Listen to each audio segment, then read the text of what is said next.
Mungkin bagi yang mohon maaf saudara kami, saya tidak tahu siapa, ada pertanyaan. Jika Anda menafikan nasab ahli bait secara umum yang ada di negeri ini, kalau Anda menafikan nasab itu, mungkin kita bisa duduk manis, kita ingin menjelaskan dari mana Anda menafikan, dan kami akan jelaskan bahwasanya cara menetapkan nasab itu seperti itu.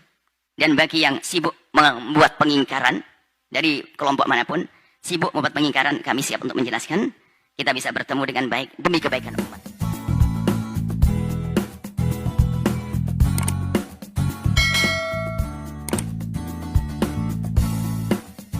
Menuduh orang lain putus nasab berbahaya sekali. Hati-hati hamba Allah.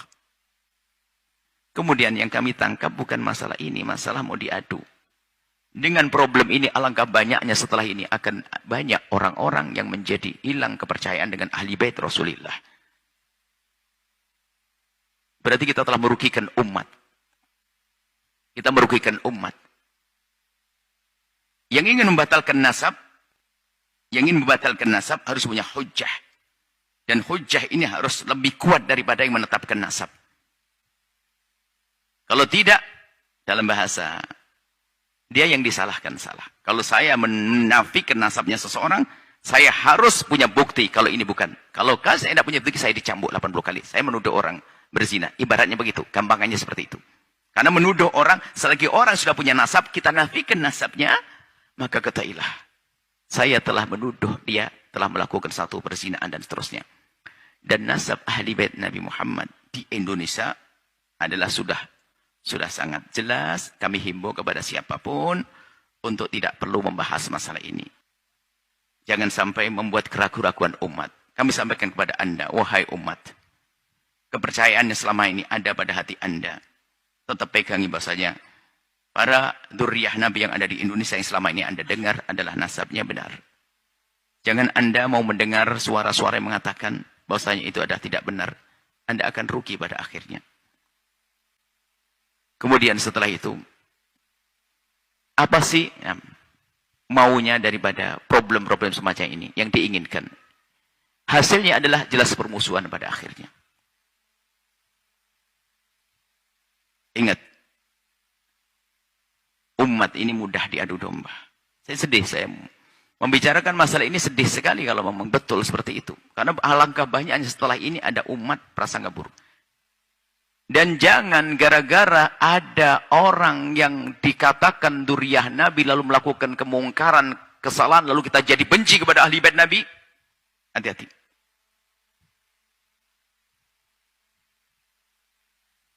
Saya mengatakan dzurriyyah Nabi di Indonesia. Tercatat, dzurriyyah Nabi tercatat. Dan sangat luas dzurriyyah Nabi. Bahkan kami seru kepada pengurus, pernah kami sampaikan pada pengurus yang ngurusi tentang dzurriyyah Nabi, tolong jangan nunggu saja. Perlu kita cari di sana banyak dzurriyyah Nabi yang tidak tercatat. Perlu dicatat. Dan memang bukan untuk sombong-sombongan, agar dicatat, agar tahu nasabnya. Mungkin yang selama ini menafikan nasab ahli bait Rasulullah. Sepertinya ada dua grup, berarti kalau tadi katanya ada fenomena kontroversi, berarti kan ada dua grup. Dua-duanya, kami mohon maaf kepada dua-duanya. Ingat, dzurriyyah Nabi, cucu baginda Nabi SAW. Kalau seandainya pahit-pahitnya, tapi kita sampaikan pahit-pahitnya, mending saya salah mencintai daripada saya salah menafikan. Mending saya salah mempercayai daripada salah menafikan.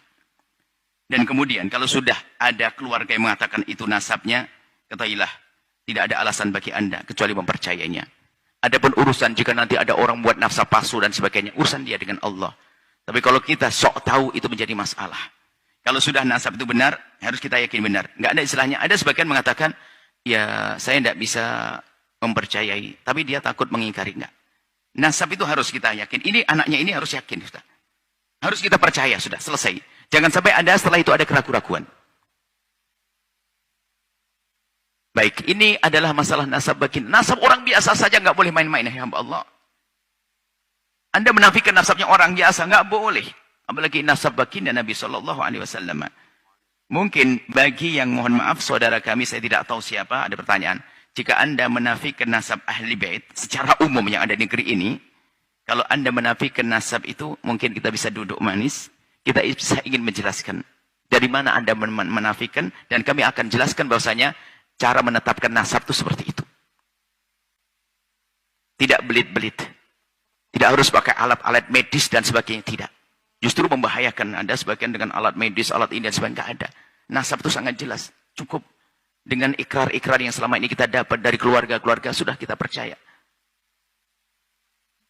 Ini saja wahai hamba Allah. Semoga dari kalimat-kalimat yang kami sampaikan ini menjadi sebab kebaikan untuk semuanya. Jika Anda pernah merasa bersalah kepada dzurriyyah Nabi, segera tobat, Allah Maha Kasih. Akan tapi jangan sampai kita dikuasai oleh kesombongan atau dendam yang selama ini ada, atau kebencian kita kepada keluarga Nabi. Na'udzubillah, benci kok kepada keluarga Nabi. Kalaupun mungkin kita punya masalah dengan 1-2 keluarga Nabi, tapi tidak boleh kita benci kepada nasab ahli bait Nabi Muhammad. Kita benci pribadi, tidak boleh kita langsung memukul rata. Harapan kami adalah siapapun insyaf, ayo, rugi Anda akan rugi, Anda adakan rugi. Dan bagi yang sibuk membuat pengingkaran, dari kelompok manapun, sibuk membuat pengingkaran, kami siap untuk menjelaskan. Kita bisa bertemu dengan baik demi kebaikan umat ini dan demi kebaikan masa depan kita di hadapan baginda Nabi SAW. Ini saja yang bisa kami sampaikan. Semoga bisa damai semuanya indah. Nuhibbukum ya ahla baiti Rasulillah. Kami mencintai Anda semua wahai ahli bait Rasulullah SAW. Siapapun Anda, ahli bait yang tercatat apun tidak tercatat. Jika kami kurang dalam menjelaskan, maafkan kami. Hanya inilah yang bisa kami ketahui. Dan Anda yang ada sedikit kekotoran hati dengan ahli bait Rasulullah, segera sadar dan tobat. Ingat, itu adalah cucu baginda Nabi SAW. Jangan menyesal nanti di saat di akhirat. Semoga Anda semua menjadi orang-orang yang pecinta dan perindu sahabat ahli bait Nabi yang sesungguhnya. Perindu yang sesungguhnya. Perindu yang membela di saat benar, mengingatkan dengan cara yang benar di saat salah, bukan berubah menjadi benci. Insya Allah.